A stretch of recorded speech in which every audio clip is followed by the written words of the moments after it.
मेरे गले में खांसी हो गई है। हाँ तो खांसी गले में ही होती है, घुटने में नहीं होती।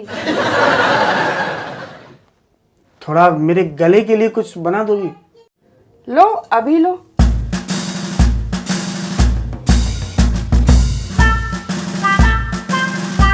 लो तुम्हारे गले के लिए काढ़ा।